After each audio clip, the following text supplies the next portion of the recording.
नमस्कार दोस्तों, स्वागत है आप सभी का पाथफाइंडर पर। एक बहुत ही ज़्यादा चौंकाने वाली डेवलपमेंट सामने आई है। कनाडा में कल रात को एक बहुत ही मेजर प्रेस कॉन्फ्रेंस आयोजित किया गया, जिसमें कि कनाडा के जो 4 पार्लियामेंटेरियंस हैं उनको दोस्तों अब एक्सपोज कर दिया गया है एंड बताया गया है कि इन चारों पार्लियामेंटेरियंस के चाइना के साथ डायरेक्ट लिंक्स थे। बल्कि यहाँ तक कहा गया है कि ये वाले जो पार्लियामेंटेरियंस हैं ये चाइना की जो सीसीपी हैं उनके लिए कोलैबोरेटर्स की तरह काम कर रहे थे। जिनके हम लोग यहाँ पे बात कर रहे हैं वो 4 पार्लियामेंटेरियंस आप लोग यहाँ पे देख सकते हैं, जिसमें से ये वाले जो 3 पार्लियामेंटेरियंस हैं ये तीनों के तीनों जस्टिन ट्रूडो की लिबरल पार्टी को ही बिलोंग करते हैं। आप लोग यहाँ पे देख सकते हैं दोस्तों, कनाडा की एक जानी मानी सीनियर जर्नलिस्ट हैं शीला रीड, इन्होंने यहाँ पे बताया है कि ये वाले जो पार्लियामेंटेरियंस हैं अब ये ऑफिशियली यहाँ पर एक्सपोज हो चुके हैं। एंड ये बहुत ज़्यादा सरप्राइजिंग बन जाता है, पर्टिकुलरली इसलिए बिकॉज जो ये पहले पार्लियामेंटेरियन है जिनका हम लोग आप बात कर रहे हैं, पाम बेन्स, इन्होंने दोस्तों डायरेक्टली इंडिया को निशाने पे लिया था और इन्होंने ये कहा था जस्ट आज से 4 दिन पहले 23 अक्टूबर को इन्होंने ये बात कही थी कि हमारे पास इंडिया के खिलाफ एविडेंस है कि इंडिया जो है वो दोनों कंट्रीज में वायलेंट एक्सट्रीमिज्म के लिए जिम्मेदार है। इन्होंने ये भी कहा था कि गवर्नमेंट ऑफ इंडिया के जो एजेंट्स हैं उनके पास हमारे पास सबूत हैं जो कि इनको लिंक करता है होमिसाइड्स को एंड वायलेंट एक्ट्स को। एंड ये भी कहा कि इंडिया के द्वारा कनाडा के डेमोक्रेटिक प्रोसेस के अंदर इंटरफेरेंस करी जा रही है। एंड दोस्तों नॉट जस्ट ये इसलिए भी बहुत सरप्राइजिंग बन जाता है बिकॉज आज से कुछ ही दिन पहले जब जस्टिन ट्रूडो खुद 16 अक्टूबर को अपने कनाडा के इलेक्शन कमीशन के सामने जब उन्होंने अपना बयान दिया था तो उन्होंने साफ साफ कहा था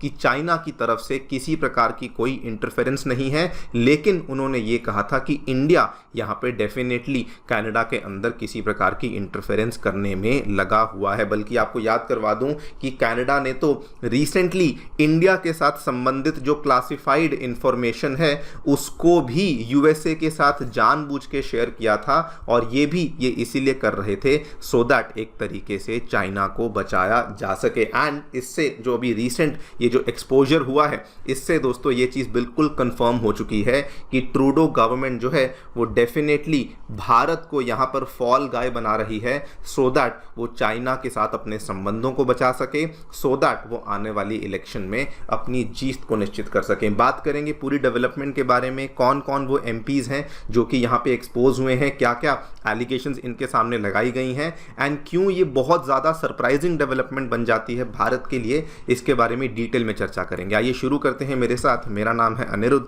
यदि आप लोग हमें फॉलो करना चाहते हैं, हमारे लेक्चर्स के अपडेट्स को प्राप्त करना चाहते हैं तो यहाँ पर दिए गए टेलीग्राम चैनल्स के माध्यम से ऐसा कर सकते हैं। दोस्तों आगे बढ़ने से पहले बताना चाहूँगा कि दिवाली के शुभ अवसर पर अनअकैडमी ने आपके लिए अपने सभी ऑफलाइन सेंटर्स में जीएस बैचेस के दामों को बहुत गिरा दिया है। अब आपको जो जीएस बैच है वो केवल 60,000 रुपीज़ में अवेलेबल करवाया जा रहा है। हमारे जो सेंटर्स हैं वो नई दिल्ली के करोल बाग, नई दिल्ली के मुखर्जी नगर एवं उत्तर प्रदेश के प्रयागराज एवं बिहार के पटना में आ चुके हैं, जहां पर हम लोग आपके लिए जीएस कोर्सेज साथ में CSAT, essay writing classes, current affairs coverage और टेस्ट सीरीज जैसी सेवाएं अवेलेबल करवा रही हैं। कोई भी डाउट है, कोई भी क्वेरी है, हमारे सेंटर को विजिट करिए या फिर नीचे दिए गए इन फोन नंबर्स पर फोन भी कर सकते हैं। कनाडा की जो लिबरल पार्टी है जिसको जस्टिन ट्रूडो हेड करते हैं, उनके जो एमपी हैं, जाने माने एमपी पाम बेन्स, वो अब पब्लिकली एक्सपोज हो चुके हैं as a Chinese communist party collaborator. जी हाँ, ये कहा गया है कि ये चाइना की कम्युनिस्ट पार्टी के लिए ही यहाँ पर काम कर रहे थे। एंड ये जो पूरा का पूरा एक्सपोज यहाँ पे किया गया है ये कनाडा के एक इन्वेस्टिगेटिव जर्नलिस्ट हैं मिस्टर सैम कूपर, जिन्होंने इन रेवलेशंस को एक प्रेस कॉन्फ्रेंस में पेश किया ऑन मंडे दैट इज 28 अक्टूबर। इन्होंने बल्कि बताया कि एक प्रॉपर कमिटी बनी हुई है जिसका नाम है कनाडा कमिटी 100 सोसाइटी, और ये वाली जो कमिटी है ये बेसिकली एक ऐसी कमिटी है जिसके बेसिस पर ये वाले जो इंसान हैं 2021 वाला जो कनाडा में चुनाव हुआ था ये यहाँ पे जीत पाए थे। And this is the person जिनका यहाँ पे लॉस हुआ था, और इनका लॉस इसीलिए हुआ था बिकॉज ये एक तरीके से एंटी चाइना पॉलिसीज लेकर आ रहे थे, जिसकी वजह से इनको 2021 के चुनाव में लॉस झेलना पड़ा था। इन्होंने कनाडा कमिटी 100 सोसाइटी के बारे में ये भी बताया कि इसके डायरेक्ट लिंकेजेस हैं विद अ ग्रुप जिसको कहा जाता है Chinese United front overseas leaders group. जो लोग इस ग्रुप के बारे में नहीं जानते, ये चाइना का एक यूनाइटेड फ्रंट वर्क डिपार्टमेंट है जो कि डायरेक्टली चाइनीज कम्युनिस्ट पार्टी के अंतर्गत काम करता है। और इस पर्टिकुलर वर्क डिपार्टमेंट का जो काम है ये क्या करता है, ये बेसिकली कोशिश करता है कि दुनिया के जो एलीट इंडिविजुअल्स हैं, जो ऑर्गेनाइजेशंस हैं, उनके ऊपर नज़र रखनी है, जो कि भले चाइना के अंदर हों भले चाइना के बाहर हों, including Hong Kong, Taiwan and in other countries, and उनके ऊपर नज़र रखने के बाद ये वहाँ पर ओवरसीज इन्फ्लुएंस करने का प्रयास करते हैं। तो ये वाली जो कनाडा की सोसाइटी है, बताया गया है कि इसके सीधे सीधे लिंकेजेस पाए गए हैं with the Chinese United front overseas leaders group. इतना ही नहीं, इन्होंने बल्कि बताया कि कनाडा के एक सेनेटर भी हैं, मतलब कि उनके अपर हाउस के एक पार्लियामेंटेरियन हैं जिनका नाम है युएन पाओ वू।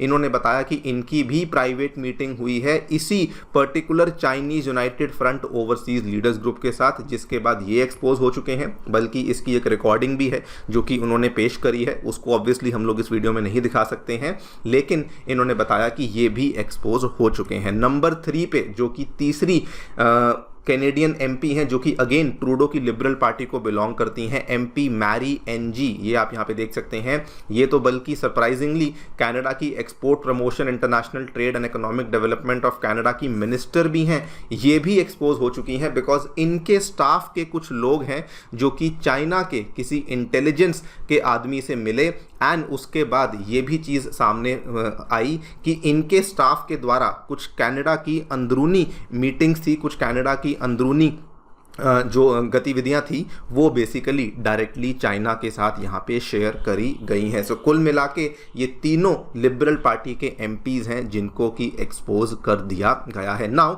ये सारी की सारी डेवलपमेंट सरप्राइजिंग मेनली बन जाती है because of the first MP पाम बेंस। दोस्तों, जो पाम बेंस जो मैंने आपको स्टार्टिंग में दिखाए, ये वाले जो एमपी हैं, इन्होंने रिसेंटली एक ट्विटर पोस्ट के माध्यम से ये कहा था कि इंडियन डिप्लोमैट्स जो हैं ये कनाडा के अंदर फॉरेन इंटरफेरेंस करने के लिए रिस्पॉन्सिबल हैं। आप लोग यहाँ पे देखिए, इन्होंने ये 3-4 बातें कही।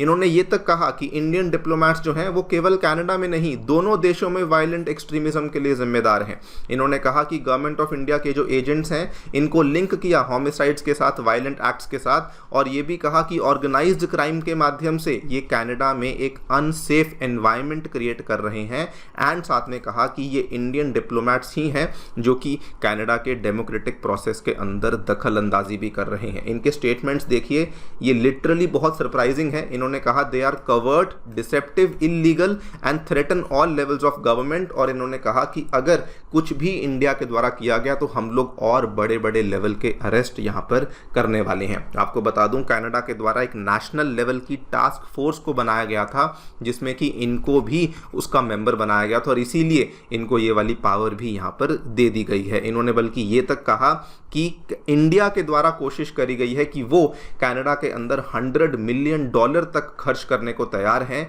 सो दैट ट्रूडो की जो पार्टी है वो सत्ता में ना आ सके और जो कंजर्वेटिव पार्टी है वो यहाँ पे सत्ता में आ सके। जबकि ये सारे के सारे जो फैक्ट्स हैं, ये सारी की सारी जो बातें जो यहाँ पर ये कह रहे हैं, इनका कोई सेंस नहीं बनता बिकॉज असल में अभी तक किसी प्रकार का कोई भी एविडेंस इंडिया या फिर इंडियन डिप्लोमैट्स के खिलाफ कैनेडियन गवर्नमेंट के द्वारा पेश नहीं किया गया है। और वहीं पर अगर आप चाइना की बात करें तो आई थिंक ये बिल्कुल एक एक्सेप्टेड रियलिटी है कि चाइना के द्वारा बहुत बड़े लेवल पे कैनेडियन इलेक्शंस में इंटरफेरेंस करी गई है। और ये मैं नहीं कह रहा हूं, पिछले 3-4 सालों से लगातार हम लोग ऐसी खबरें देखते हैं। कनाडा की जो सिक्योरिटी इंटेलिजेंस है, जो वहां का CSIS है, उन्होंने कहा कि चाइनीज बैक्ड इंटरफेरेंस जो है वो बहुत ज़्यादा बढ़ चुकी है। एंड उन्होंने ये भी कहा कि people's republic of China Canadian technology और कैनेडियन डेमोक्रेसी के लिए एक बहुत बड़ी चेतावनी है। ये खबर आप देखिए मई 2024 की है।